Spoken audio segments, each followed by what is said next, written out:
Nikmat yang dapat mengalahkan semua nikmat yang Allah beri kepada kita adalah Allah, Allah, Allah, ya Allah. Di dalam satu ayat Allah Subhanahu wa ta'ala menjelaskan ada dua nikmat luar biasa yang Allah berikan, yang nikmat ini mengalahkan semua nikmat yang Allah beri kepada kita. Tidak ada nikmat yang lebih agung, tidak ada nikmat yang lebih besar daripada dua nikmat ini. Allah jelaskan di dalam Al-Quran, "Qul bifadlillahi wa birahmatihi fabidzalika falyafrahu huwa khairum mimma yajma'un." Allah Ta'ala berfirman, katakanlah wahai Muhammad, katakan kepada umatmu itu wahai Muhammad, bifadlillahi wa birahmatihi fabidzalika falyafrahu. Aku berikan kepada mereka dua nikmat yang agung. Aku berikan kepada mereka dua nikmat yang besar. Nikmat itu dinamakan dengan fadlullah dan nikmat itu dinamakan dengan rahmatullah. Dua nikmat ini mengalahkan segala nikmat. Maka para ulama tafsir mengartikan apa arti dari fadlullah dan apa arti dari rahmatullah. Para ulama-ulama tafsir mengatakan bahwa dua nikmat agung yang mengalahkan semua nikmat yang lainnya. Yang pertama fadlullah, dan fadlullah itu adalah kitabullah, yaitu Al-Quran. Nikmat yang dapat mengalahkan semua nikmat yang Allah beri kepada kita adalah Al-Quran. Allah berikan kita nikmat Al-Quran yang tidak Allah berikan kepada umat-umat sebelum kita.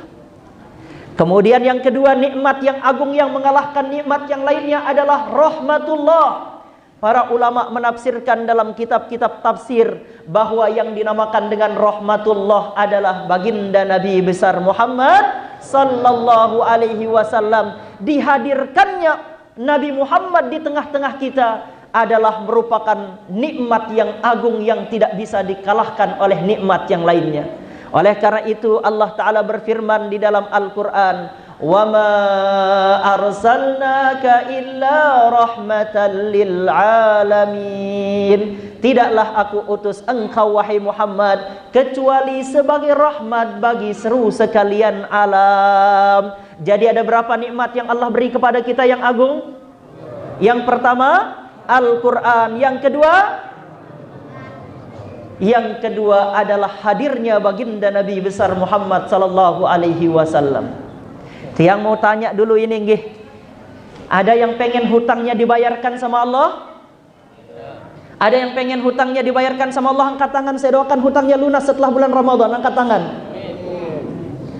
Semua yang pengen hutangnya diangkat oleh Allah, dibayarkan Allah, dicukupkan rizkinya oleh Allah Ta'ala, angkat tangan.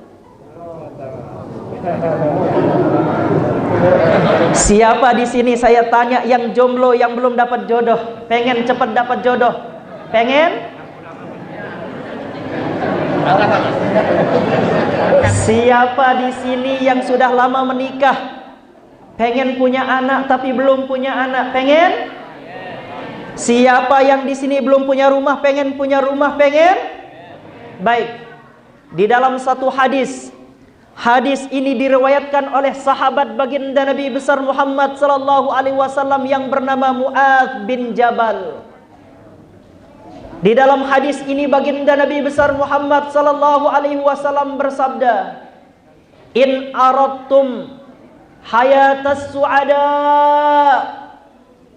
wa mautas syuhada wan najata yaumal hasyri wadhilla yaumal harri wal hadiya minad dalalati faadimu qiraatal Qur'an fa innahu kalamur rahman wa hisnun minasy syaitan wa rujhanun fil mizan." Semua jamaah dengarkan hadis yang diriwayatkan oleh sahabat Nabi Mu'adz bin Jabal. Apa kata baginda Nabi sallallahu alaihi wasallam dalam sabda beliau ini? In aradtum hayatas su'ada, jikalau kalian menginginkan kehidupan yang bahagia. Semua pengen bahagia? Tidak ada orang yang tidak pengen bahagia, semua orang pengen bahagia. Yang jomblo pengen cepat dapat jodoh. Yang janda pengen cepat dapat jodoh. Yang duda juga pengen dapat jodoh. Bahkan yang sudah punya istri coba pengen nambah lagi. Yang punya satu pengen dua, tiga, dan empat. Apa kata baginda Nabi? In aradtum hayatas su'ada. Jikalau kalian pengen hidup bahagia. Pengen apa? Pengen banget. Wa mautas syuhada. Jikalau kalian pengen meninggal dunia dalam keadaan meninggal dunianya mati syahid, kata Rasulullah. Wan najata yaumal hasyri. Jikalau kalian pengen selamat dari ngerinya padang mahsyar. Wadhilla yaumal harri. Siapa yang pengen mendapatkan naungan di bawah terik matahari di padang mahsyar, kata Rasulullah. Wal hadiya minad dalalati. Siapa yang pengen mendapatkan petunjuk supaya bebas dari kesesatan, fa'adimu qira'atal Qur'an. Ini rahasianya. Siapa yang pengen hidup bahagia, siapa yang di dunia ini pengen senang, kata Rasulullah, siapa yang pengen mati syahid, siapa yang pengen di padang mahsyar itu bebas dari ngerinya padang mahsyar, siapa yang pengen diberikan naungan di bawah terik matahari di padang mahsyar, siapa yang pengen diberikan petunjuk, apa kata Rasulullah? Fa'adimu qira'atal Qur'an. Maka hendaklah kalian mendawamkan membaca Al-Qur'an. Jadi jawabannya, kalau kita pengen bahagia, kalau kita pengen cepat dapat jodoh, kalau kita pengen hutang-hutang kita cepat dibayarin Allah, yang belum punya anak pengen cepat punya anak, yang belum dapat izin istri pengen nikah lagi, ya, yang belum punya rumah, yang pengen naik jabatan, apa kata Rasulullah? Fa'adimu qira'atal Qur'an. Apapun hajat kalian dunia dan akhirat, kata Rasulullah, kuncinya adalah adimu qira'atal Qur'an. Dawamkan, rutinkan, istiqomahkan membaca Al-Qur'an. Fa innahu kalamur rahman. Rasulullah melanjutkan sabdanya, karena sesungguhnya Al-Qur'an itu adalah kalamnya Allah. Wa hisnum minasyaiton. Karena Al-Qur'an itu dapat mendindingi kita dari syaitan, dapat menjaga kita dari syaitan. Warujhanun fil mizan. Dan Al-Qur'an itu dapat memberatkan timbangan amal kita di atas timbangan nanti di padang mahsyar. Ini dahsyatnya Al-Qur'an. Maka peringatan nuzulul Qur'an yang kita adakan pada malam hari ini harus menjadikan kita tidak bisa lepas dari Al-Qur'an. Kalau tiap hari bangun tidur, mau tidur kita pegang handphone, ya enggak? Di dalam mobil, di luar mobil kita pegang handphone, di rumah, di tempat kerja kita pegang handphone, bahkan di masjid kita pegang handphone.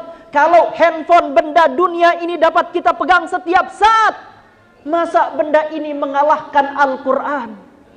Kalau handphone saja bisa kita buka status setiap hari, setiap saat, apa yang menjadikan kita susah untuk membaca Al-Qur'an? Itu rahasia yang pertama. Di dalam hadis yang lain, baginda Nabi besar Muhammad sallallahu alaihi wasallam bersabda. Hadis ini diriwayatkan oleh Sayyiduna Ali karramallahu wajhah. Apa kata baginda Nabi besar Muhammad sallallahu alaihi wasallam dalam sabda beliau? Man qara'al Qur'an fastadharahu fa'ahalla halalahu wa harrama haramahu adkhalahu Allahul jannah wa syafa'ahu fi asyratin min ahli baitihi qad wajabat lahumun nar. Baginda Nabi besar Muhammad sallallahu alaihi wasallam bersabda, man qara'al Qur'an, barang siapa yang membaca Al-Qur'an, fastadharahu, lalu dia menghafal Al-Qur'an. Di sini ada ibu-ibu, bapak-bapak yang punya anak hafal Quran? Ada yang punya anak punya hafal Quran? Alhamdulillah. Ada yang hafal 1 juz, 2 juz ya? Dengarkan ini hadis Rasulullah.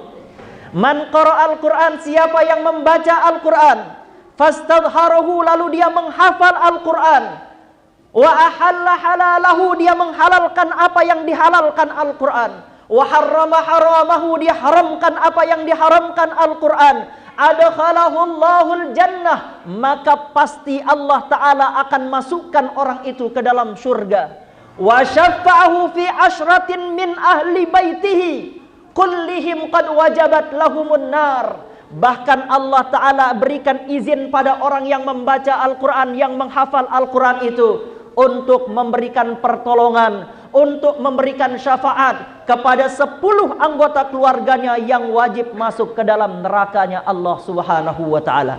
Siapa yang punya anak, siapa yang punya keluarga, atau siapapun dia yang membaca Al-Quran, lalu dia menghafalkan ayat-ayat di dalam Al-Quran, maka Allah masukkan dia ke dalam surga, dan nanti Allah izinkan dia memberikan syafaat kepada 10 anggota keluarganya yang masuk neraka. Kalau bapak punya anak hafal Quran, kalau ibu punya anak hafal Quran, nanti anak-anak itulah yang akan menyelamatkan kita pada saat kita masuk ke dalam api neraka, karena mereka diberikan kewenangan oleh Allah Ta'ala untuk memberi syafaat 10 anggota keluarga mereka yang wajib masuk neraka. Allah, Allah.